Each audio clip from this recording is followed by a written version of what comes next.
turn it over to Kelly and Jody to go ahead, and we're going to do introductions. And actually at that, I'll just introduce myself real quick. Hi, everyone. My name is Alona Nagy. I'm one of the two HOMEARP specialists, and my focus is actually on non-congregate shelters. And so that is what I'm working on. And then I'll hand it over to these two. Thanks. My name is Jody Key. I'm also a compliance specialist, and my focus will be more so on the LIHTC housing piece. And then I'm Kelly Evans. I'm the HOMEARP manager, and I'm going to take us through data-driven design and figuring out who you're representing, how that plays out in your community, and what the demographic profile looks like. So with that, I'm going to go ahead and share my screen and get us started.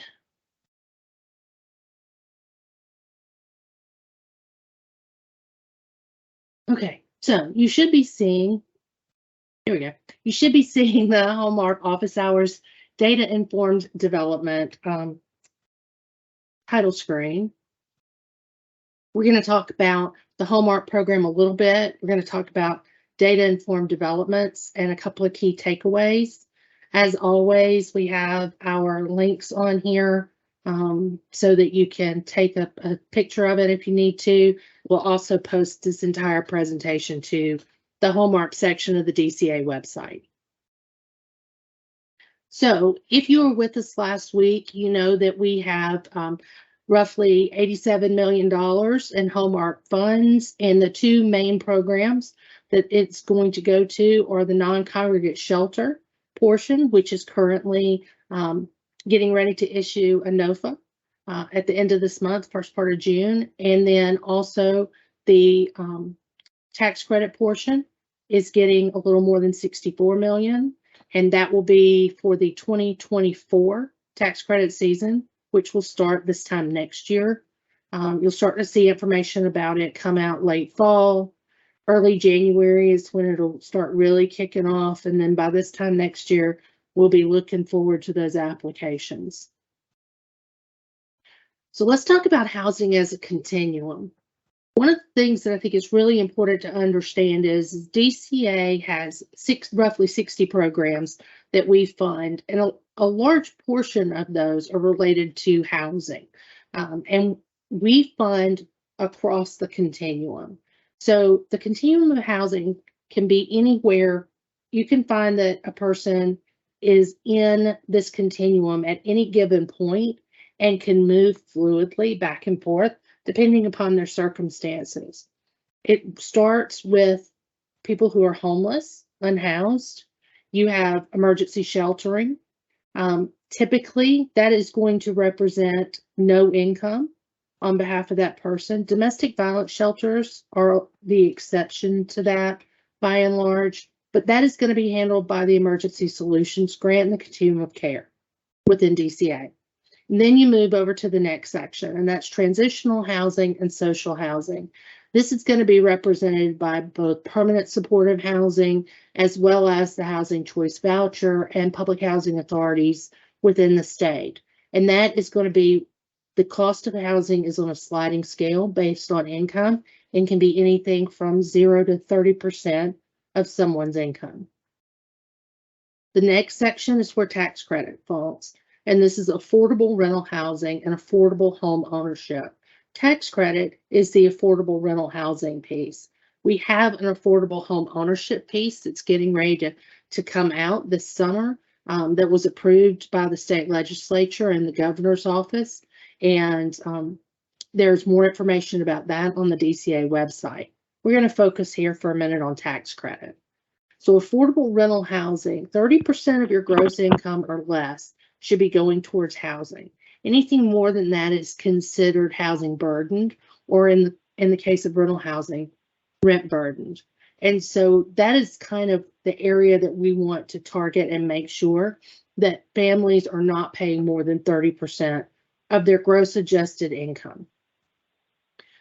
Anything that is beyond that is going to be considered private market. There's nothing that's subsidizing to make the rents affordable. It is traditional private housing. And in Georgia, because of the influx of people that we're seeing coming into the state, we are seeing where housing prices are going up at a very high rate. And so affordability is getting more and more out of reach for many, many Georgians. And so the group of people who now falls into the affordable rental housing and affordable home ownership category is getting larger and larger. So what does that mean?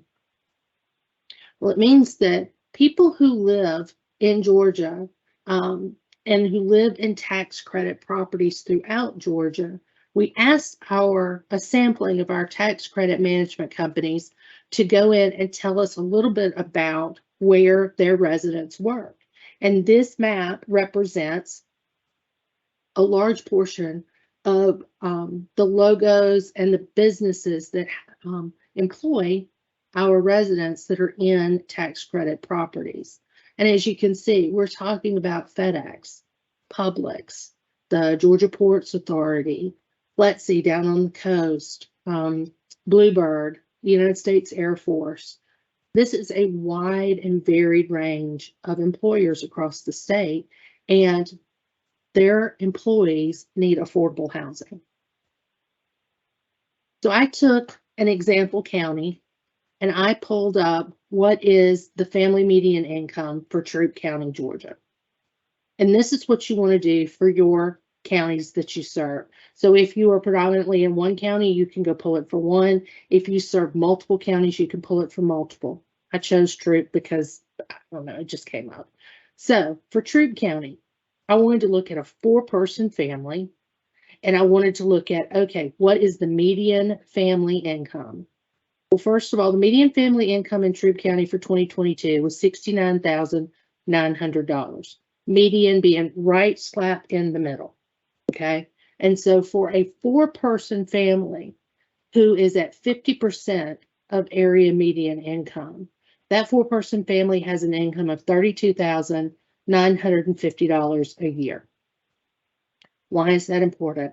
Because tax credit properties tend to be target people who are 50 to 60% of area median income. So for Troup County, that's going to be people who are right around that $33,000 a year income mark. So the next thing we have to do is, okay, so we know now what the median income is, and we know what 50% of the median income is. So let's take a look at what a fair market valuation on rental housing is. So for 2022 in Troup County, a 1-bedroom fair market value, $632. A 2-bedroom, which would be the minimum bedroom size you would have for a 4-person family, is $832 a month for a 2-bedroom unit. Okay, that is considered what would be considered a market rate. So then you want to say, okay, does somebody who is at 50% of area median income, can they afford a 2-bedroom unit making $33,000 a year, or will that go over 30% of their gross adjusted income? And that's where we get to this. So last week we talked about how tax credits work. You want to go buy a house, your mortgage is going to be $700 a month for a $100,000 house. Then somebody says, okay, I'm going to give you $70,000 and I'm going to reduce the cost of your mortgage down to you financing $30,000. So now your monthly mortgage is $200. That is what tax credit does for an apartment complex. It says we're going to finance a large portion of the cost of you building this apartment complex so that you don't have to put a mortgage on it and pay that mortgage every month. And in exchange for us doing that, we're going to have you make sure that your rents are affordable for people who are making 50% of area median income, which for Troup County, that's $33,000 a year. So then we say, okay, how does this work for Troup County? Okay. And what we look at is we look at the 2-bedroom, which said the fair market rent was $832. We then take that roughly $33,000 that a 4 person family makes at 50% of median income, we divide it by 12 months. We say, okay, this is what their monthly income is. And then we multiply it times 30%. And that tells us that they can afford $824 a month and still be at 30% of area median income. I'm sorry, 30% of their income is going towards housing. So they are not rent burdened. So in this case, for Troup County, affordable housing, tax credit housing, and the fair market rents that are associated with tax credit housing provides workforce housing for people because the 50% AMI and the fair market rents are roughly equal. That's how affordability works. That's how we use tax credits to incentivize affordable units being built. So let's go back to our model. Okay, and so affordable rental housing is in the middle, right here. And it's housing where you know that you're going to have people who are paying roughly 30% of their income. And you want to make sure that you have that affordability piece there, because it's very, very hard to jump from social housing with housing on a sliding scale to market rate housing. That is an incredible jump.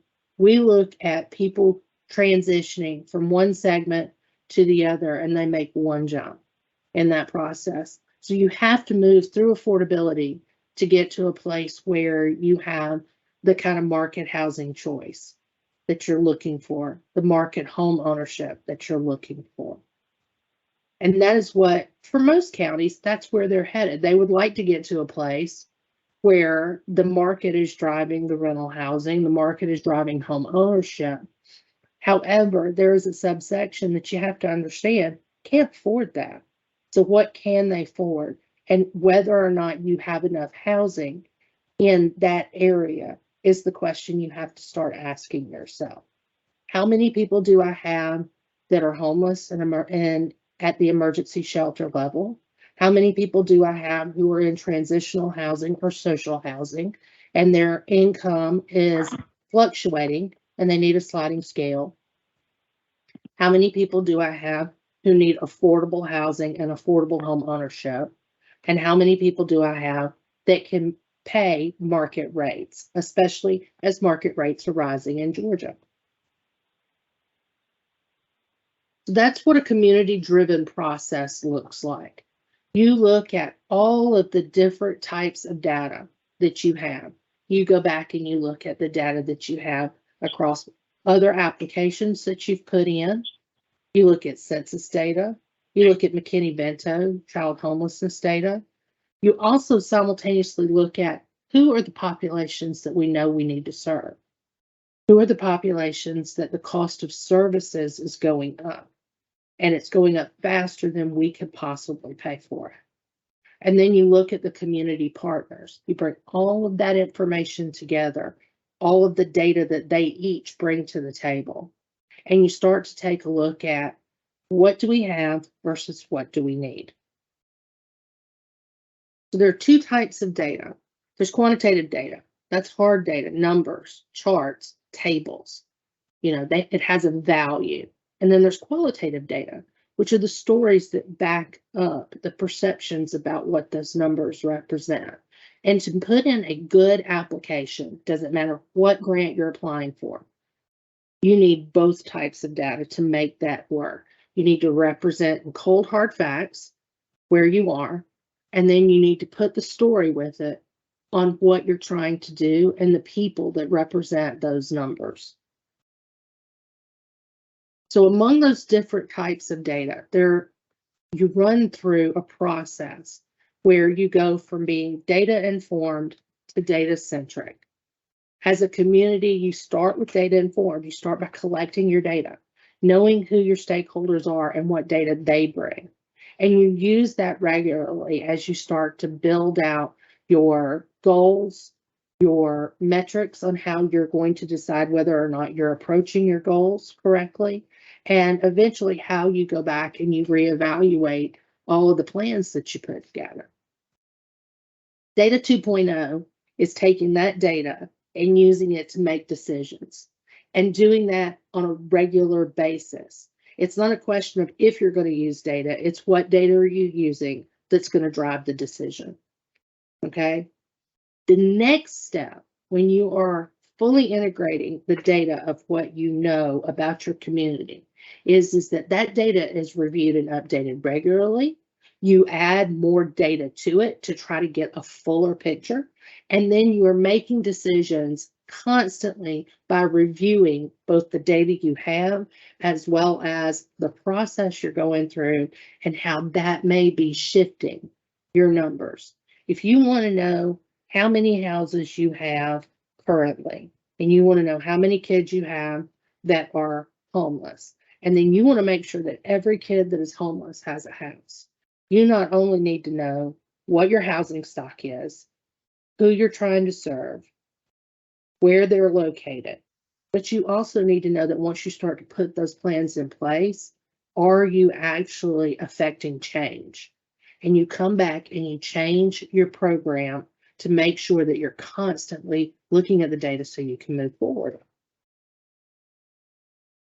So what are some of the data sources in Georgia? There are gobs of data sources out there, but I would take a picture of this because I think this represents some of the best data that we know we have access to. So you have the Carl Vincent Institute has their georgiadata.org website. It has some great information. It's a wonderful jumping off point to kind of give you a broad picture of your area, okay? And then if you want to understand your area median incomes and family median incomes, fair market rents, the HUDuser.gov website is an excellent location for you to go to. On the school system side, the McKinney-Vento numbers are the single best numbers we have for homelessness in Georgia. And that data is provided by each school system, each school district. And so you can access that data through the Ed Data Express, through the Federal Department of Education.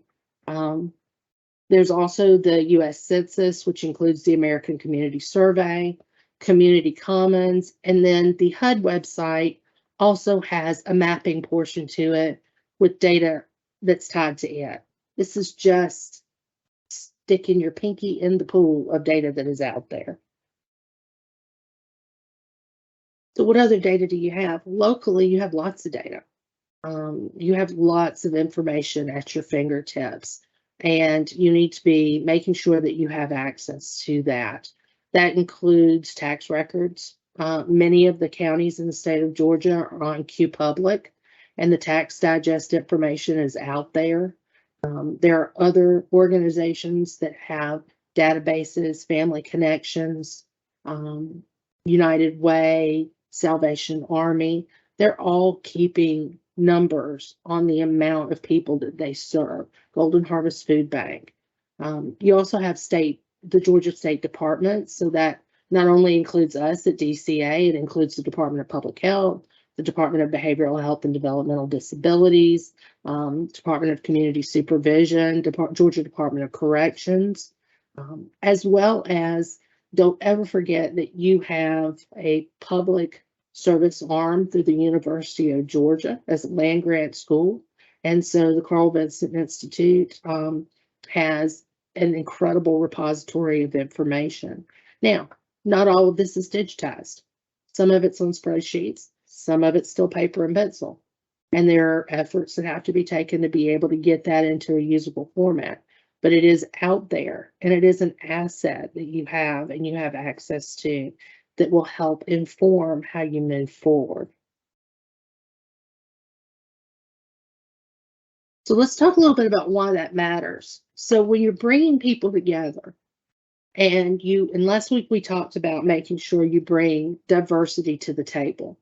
You want to make sure that you have people who represent lots of different areas of your community.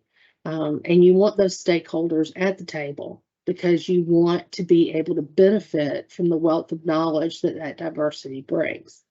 And And there are studies that have shown that if you want to expand the capacity of knowledge that you have, put more diversity at the table. It's not always about putting more people.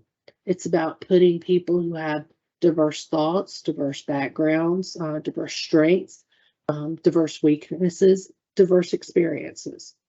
But in doing that, you then have to figure out, okay, how are we gonna make sure that people have the opportunity to then find common ground? And one of the best ways to do that is to start by going through what the data is, what the facts are.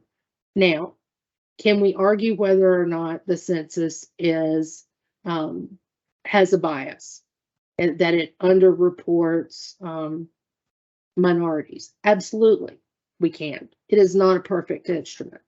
However, it is the best instrument that we have, and it has been widely accepted at both the state and federal level as being a great way to benchmark your community. So that's where I would start. I would start with the census, but then you could add in all of those other data sources that we talked about and build a common foundation, a common language about what you're talking about what your community is and what it is not.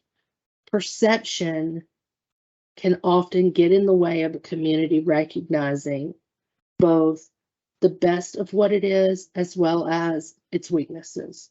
And so when you start from a place of data, and you start from a place where you have agreed that this is a common ground, then you can build a coalition that at least has something it can begin by agreeing on. The next step is you need to do a SWOT analysis. You need to have everybody who is at that table sit down and go through what the strengths, weaknesses, opportunities, and threats are of your community. And you need to put each one of those things on a list under that heading so that everyone can see what is on that list from that diverse body. A SWOT analysis, it is both a mind-boggling and an enlightening way to see what people think about your community. And you will learn a lot, not just about what people think, but also their perceptions. Because I've been in many, many SWOT analyses where an item was both a strength and a weakness. We have a strong police force. That's a strength. We have a strong police force. That's a weakness. And it depends on perspective. That's where you start to figure out what exactly it is that you need to try to identify as areas of concern and opportunities. And that goes into you starting your goal process. Kelly? So, yes, ma'am. Before you move on to the next slide, if you can go back to the SWOT analysis real quick, Sure. if you could show like an example of maybe how data would inform this. So maybe particular numbers that would go into one to a few of those boxes. Absolutely. That would be great. Absolutely. All right. So let's say that a common theme in your community is that, we're spending too much money on fill in the blank. We're spending too much money on our ambulance service. Okay. Well, what is informing that? Well, the bottom line amount of money that we have to appropriate every year. Okay. What increases calls for service? You start to go through the data for the actual calls of service, and you see that through that process, you identify that one, you have an excellent ambulance service, but two, they're spending a lot of time doing transports out of county. Okay. And that is costing you money, and it's an opportunity cost in that you don't have as many people who are there to be able to run calls for you. So now your fire department's having to pick up these calls. Okay. So you're going through this process and you start to find out, well, why are they transporting so many people? Well, they're having to transport people because there is a subsection of people who are in poverty who don't have access to quality health care. And so the emergency process is how they get their health care. Okay. And if we strengthened that aspect within our community by providing other health care, we might be able to offset that. So you have this conversation, you go into, everybody's got a really strong opinion about what the problem is. And you go into your SWOT analysis and you have these large pieces of paper on the wall and you start just brainstorming. Okay, what are our strengths? Well, our strengths are is that we've got an excellent hospital. Okay, we've got, and you go through, we got a school system, blah, blah, blah, blah. You list them all. What are our weaknesses? Well, we have a very large aging population. It represents a much higher percentage than a lot of our surrounding counties. Oh, okay, so we know that. So what opportunities do we have? Well, we have a really robust program with our local primary care doctors. That's a real opportunity. That's a strength that we have, and we think there might be an opportunity there. Okay, what is going to threaten that? Well, if we don't have the support system for them, if we don't have the quality of life for them to move here or retain them, and you start to find where each of these areas are building and informing upon the other, and it's a push-pull. So then you start looking at, all right, what are our numbers? What is the infant mortality rate? What is the maternal mortality rate for our community? What is our diabetes rate? And so these are areas that you start to expand your data knowledge about and try to start figuring out, okay, what do we have that we can work with and what are we trying to get to? And in doing that, you start to build a work plan of what it is that you want to do. Housing is in every one of these conversations. It inevitably comes up.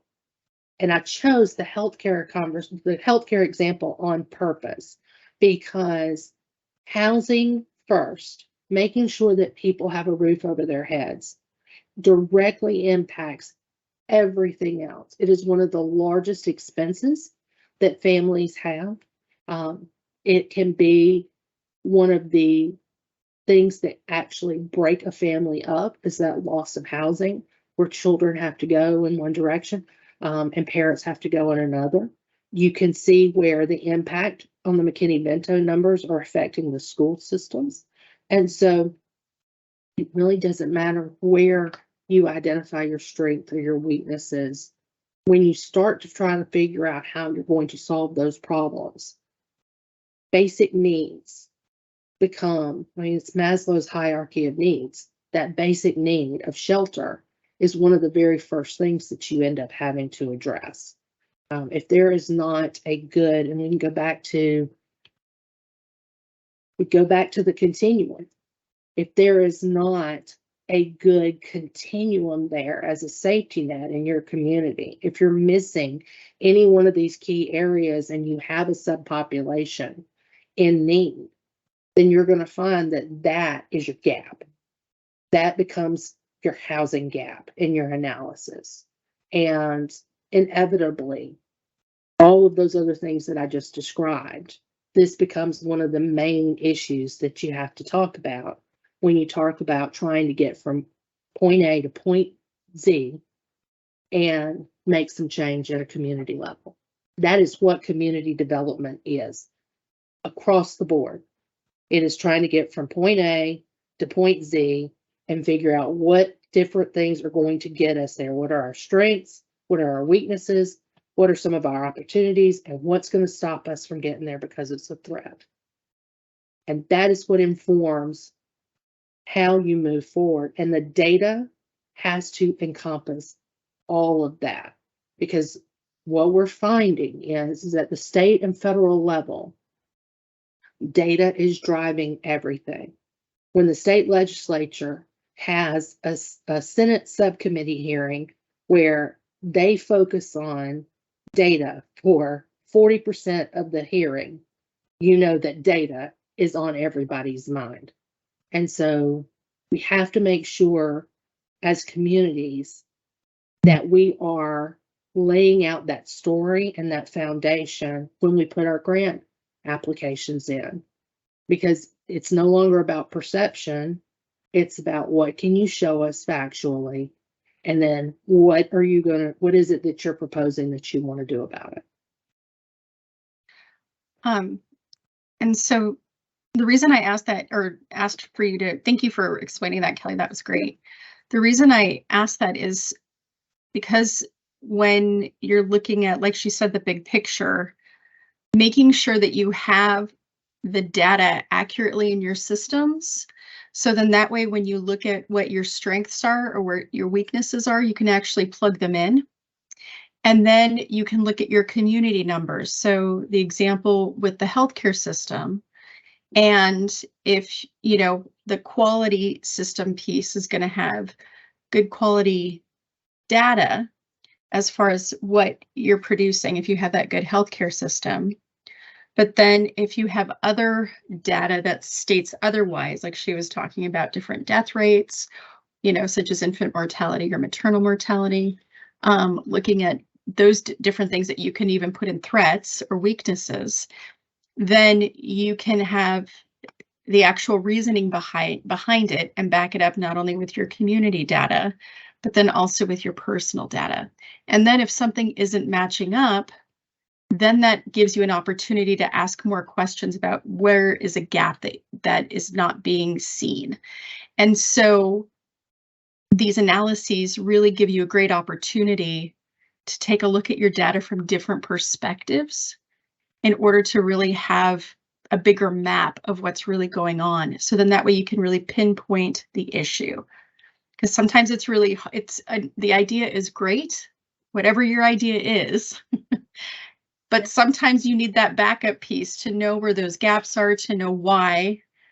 So then that way you can get to the real reason to fix it. And so, you know, I mean, anyone can have a headache, but there are lots of reasons to have a headache. And so figuring out what that reason is kind of important. So I just wanted to go through that piece, Kelly. So thank you for letting me explain that. Yeah, absolutely. I think it's incredibly important that we understand that each one of these issues have a downstream effect. And so making sure that we start to dig in and determine what the root cause of some of these issues are and what's really driving some of the concerns, that's how we start to build a plan that's actionable, that works, that can then be modified when we see, okay, this part of it's working, but this part of it is not. And to bring it full circle, the reason is because shovel-ready grant money is like, it is like the grant du jour right now. Everything that comes down with like a 90, 120-day turnaround time. We're getting all of these funds that are coming in. And if you are not ready to go, you don't know your data, you don't know your problems, you haven't identified a solution that you're going to work towards. If you're not ready to put that in writing and submit it, you're going to miss opportunities for grants right and left. And that is absolutely a catastrophe. We have got to get to a place where the state of Georgia and all of its local governments and its nonprofit partners and stakeholders are sitting on ready so that when this money comes up, we can very quickly pull a coalition together. We know our data, we know our plan, we know what we're going to do with the money, and we can go compete for it effectively. And if that means we're competing as a region, we compete as a region. If we're competing as cities and counties, we compete as cities and counties. Having each person and piece on the team ready to go is money in the bank for us. And these are dollars that we cannot afford to lose. We have to be competitive when it comes to these federal dollars that are coming in.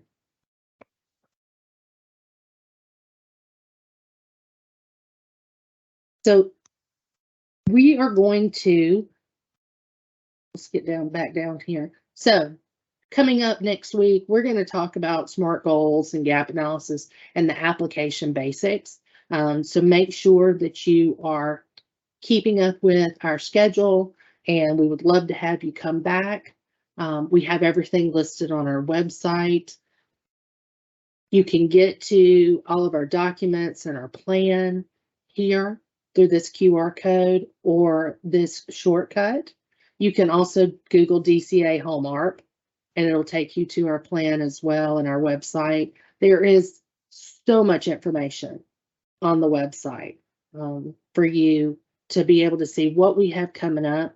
For those of you who were not on our webinar last week, the non-congregate shelter application is getting ready to open up at the end of this month, first part of June. Data-driven applications are exactly what we're going to look for. And we're going to take you step by step through that process.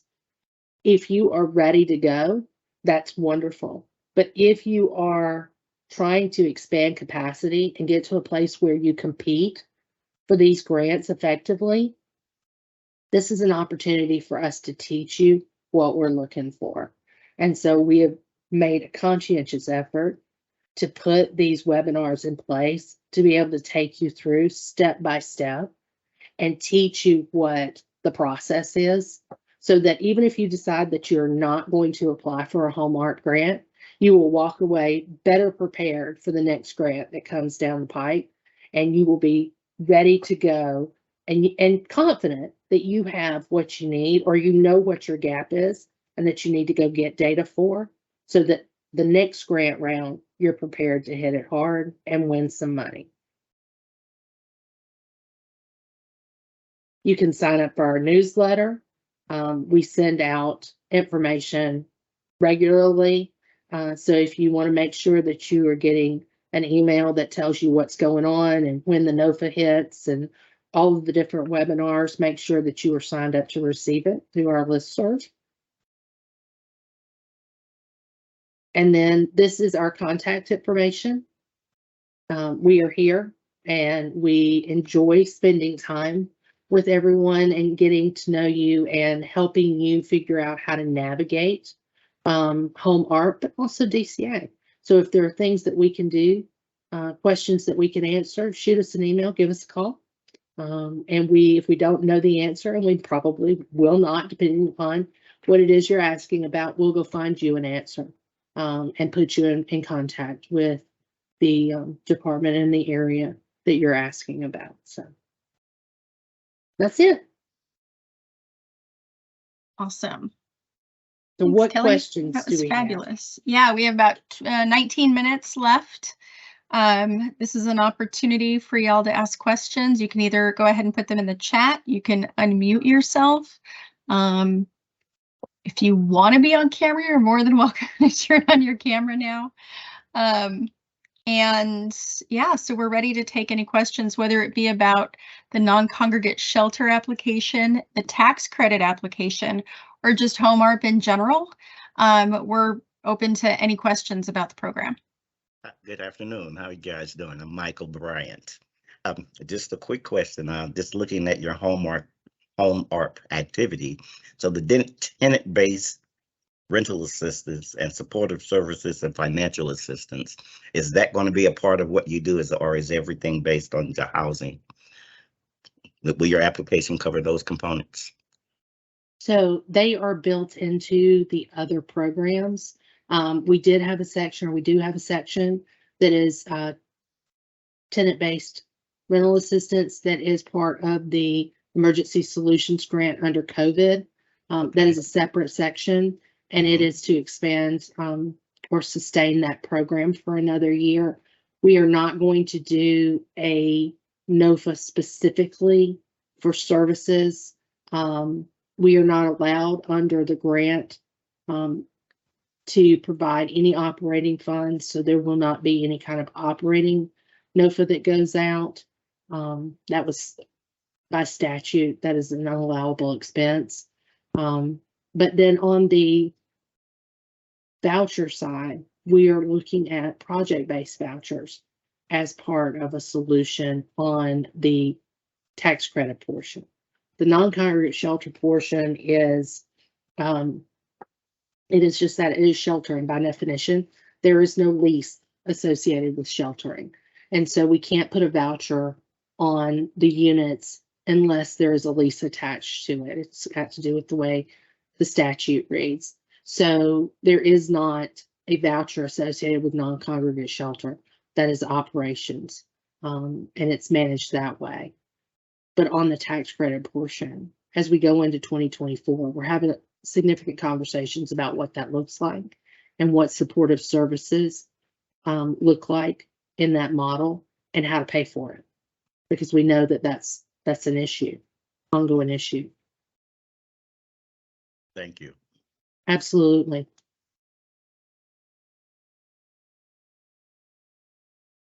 Thanks, Michael. Are there any additional questions? So I want to go back to McKinney-Vento for a second. And I do this every time I get a chance to speak to anybody. If you do not know the McKinney-Vento numbers for your community, you need to go take a look. It is incredibly important that you know how many children you have that are homeless or at risk of homelessness in your community. Every county or school system district that reported having children who were homeless or at risk for homelessness. If it doesn't show, it's because they didn't report. It's not that there are none. So it's important for us to understand that the traditional definition of homeless under HUD, street homeless, pervasive homelessness, that is one kind of definition. The McKinney-Vento definition expands that to include people who are living in shelters, hotel motels, or at risk of homelessness. And that number is a much different number. Our point in time count in Georgia, it was about 3,500 people on any given night were pervasively homeless. Our McKinney-Vento number for balance of state, which is not all the counties, it doesn't include the largest counties, was 35,000 children at the same time period. So homelessness in rural Georgia, outside of the urban centers, looks very different than it does in those urban centers. And it is costing us both from a humanity perspective with our children, but it's also costing us financially with our school systems and our police departments, vandalism. There's so many things that are consequences of us failing to house our children in this state. And so if you don't know your McKinney-Vento number, you need to go out to that Ed Data Express website, and you need to look, and then contact your school system. Every school system has a McKinney-Vento coordinator. You call your Board of Education and you ask for the McKinney-Vento coordinator and ask them what they're seeing, because they know who the children are and they know where they're located and they know what their needs are. And they would welcome a conversation with the community about what that means for the community as a whole. Awesome. It's a quiet afternoon. Well, I know. Well, let me go ahead and share something while we're waiting for questions. And if you guys get a question, interrupt me, please. If you want to, so that way we can get those answered. But in the meantime, what I'm going to do real quick is I'm going to share a few things. The first thing is that this is our website that many of you, well, hopefully not just many of you, all of you have access to. And so what we were talking about as far as what is on the site, if you go to the newsroom, and here is where a lot of the information that we have is that's updated. We put it in the news section. And so we have our virtual office hours. And so if you go to this part of it, you can go ahead and access the recordings. This goes directly to the YouTube page. They only allowed me to do it per page in 15-minute increments. So just be aware that there's 4 of them there, along with the leaders' presentations. So just from last week. And the rest of them are going to be put here as well on our website. The other thing, too, that I wanted to mention, and some people may be aware of this program, but maybe not, Community Commons, in addition to all the other locations that Kelly talked about, is another great place. It's been around for a long time. I believe it's out of the university system in Minnesota. And and it is basically, it aggregates a ton of different websites in one place. So I highly recommend signing up for this. It's free. And they used to have a little bit of a different program. They've changed it up over the last year or two. But they have everything from CDC, Spark Maps for community needs, a ton of different mapping tools. And you can do it by different topics as well. So if you're looking for something primarily around transportation, maybe mental health, they even have one for housing. So this really can help you identify certain types of groups that you need some numbers behind. And so this is a great place to access data, again, because it aggregates it from so many different places. So I highly, highly, highly recommend this particular site. I've used it a number of times. I know other people have too. And some agencies, for their needs assessment, use this as like the primary location for accessing their foundational baseline data. So it's a really, really great opportunity. And so I just wanted to make sure that I let you guys know about that. Yes. I had one question for when it comes to the data that we provide. Do you think it would be more beneficial to focus solely on Georgia or homelessness as a whole? That's an interesting question. So from our perspective, in terms of the application for these grants, we're really going to be looking at it as a metric inside the state of Georgia. However, when you are doing your narrative, it can be incredibly powerful to talk about it in terms of Georgia versus other states as well. I mean, I always think of the maternal mortality rate. Our mortality rate is awful. And so that would be exactly the way I would integrate that into, I don't think you necessarily have to do one or the other. From the application standpoint, knowing what your local numbers are in relationship to your region or your next door neighbors, I think is important.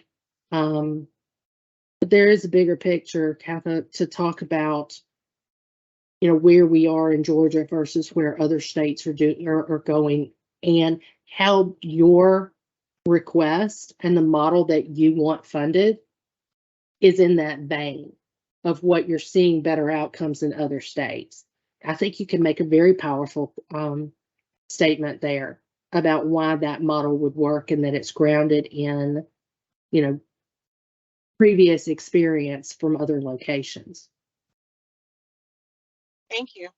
Absolutely. Thanks for the great question, Katha. Is it Katha or Katha? It's Katha. You had it Okay, right. excellent. Okay, good. Thanks. That was a great question. And so y'all know, we're going to go to a quiet period when the NOFA drops, because we want to make sure that everyone's getting a fair opportunity. So we'll be doing training sessions, but you won't have as much of an opportunity to ask us specific questions about, you know, what your vision is and how it works, and get our impressions about that once the NOFA drops. So if in the next couple of weeks you do have questions like that maybe are even more specific than that, because that was a general question, now is the time with these webinars to pop in and ask it, even if it's outside of what we're talking about. Yeah. Go ahead and ask us so that we can have these conversations, because I'm going to have to limit them once we get the NOFA out, and we'll make sure that they are more broad and we have answers that go out to everybody, just to be equitable.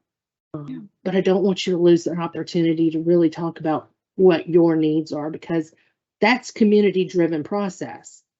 We look at what your community needs, what your organization has found, the gap that you fill for your community, and then what your needs are as far as expanding capacity. And that's when I get excited, because we know that then we are working with you at the ground level to help fund programmatic change that improves the likelihood that you're going to be able to serve the people that you serve. So if you have any questions that are in that vein, I'd be more than happy to take those, but you can also just shoot us an email or pop back in for one of these coming webinars that we have open, and we'd be more than happy to talk about it then. Well, and the next webinar is next Wednesday, and I believe it's at 9:30, 10:30. So it is next Wednesday at 9:30 to 10:30. And so if you have any burning questions that you don't want to ask in, via email, or going ahead and, scheduling some time with us, those types of options, and you want to go ahead and do it with everyone, we'll be available to answer those questions next Wednesday at 9:30.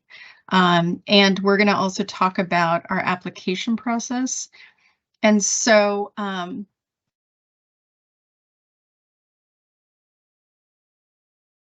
okay, sorry. I had something from my tech guy. So what I would recommend is really coming next week, because like Kelly was stating, we're going to take a whole different approach to the application this time. We're really going to be building in technical assistance with each portion of the application. And so you'll be able to get a breakdown once a week on Thursdays at 1 o'clock. We'll talk about this section. We'll talk about what needs to be put in it. There's going to be a ton of worksheets for you guys to use. And so at the end of it, consider it a technical assistance exercise. So for those of you who have done this many times, and this may be your first grant, it'll give you an opportunity to really kind of gather all your data together and information in one place. It'll help you get clear on your why and what you're doing and what you want it to look like. And then it's something that you can go ahead and use over and over again, because you'll know all the supportive services you're using. You'll have a really clear budget as far as not only what you want to build, but also what you want to have for supportive services for the numbers, and how that applies to your budget, your real overhead. We're going to take a look at even logic models and getting to the end of what you really want to see as the result of everything you're doing with your agency. And so we're going to take a look at a lot of different things. It's going to be 9 weeks. We're going to have 2 submission dates of different types of information that we'll be able to start reviewing as of June 30th. And so it's going to be quite a experience. And it's something new that we're trying out. We're really excited, but we wanted to create an opportunity for everyone throughout the state of Georgia to have the same footing when applying for this grant. And then this information can even be built into the tax credit applications that you all are wanting to do for rental housing next year. And so a lot of this data will be able to be built on top of that as well. You can use that for both applications eventually. And so, so this is going to be something different for all of us. It'll be a new experience. We're setting up separate websites and sign-up sheets. So we're going to talk about it in detail next week. So if you have, I'm sure your curiosity is a little bit piqued. So go ahead and be sure to sign up for it. I'm going to send out another constant contact to let y'all know about it if you don't already and haven't signed up for it already. And then we'll go into detail about what that's going to look like. So I know we have just a few minutes left. I did a good amount of talking there. Are there any other questions that we have out there, general, specific, any? Go ahead. Yes, I have one more question. Yeah. For the non-congregate shelter opportunity, does it have to be any connected to COVID at all? Because I'm assuming that this release was in connection to so many congregate shelters being around during the pandemic. But do we have to even say anything about the pandemic at all for while we're trying to build out or expand? No. No, it's not connected to the pandemic at all. The money generally is, it's the huge influx since it's the American Rescue Plan, ARP. But no, it's not tied to COVID. So you're good. It can help people outside of the pandemic who are affected by it. Thank you. Absolutely. It's a good question. Well, we're at That's an hour. That's an hour. We, We're at 4:59. Yep. So again, please reach out to us if you guys have any questions. And we'll send out another constant contact to remind you of next week's gathering. Gather up all your questions if you want, or shoot us an email if you have any additional questions. Also, homearp@dca.ga.gov. That's a way to access all of us. So that email goes to all 4 of us. So, and we would love to hear from you with any additional questions. So anything else, ladies? That's it. Okay. Thank y'all. Y'all have a good evening. Thanks, everyone. Have a great evening. Bye.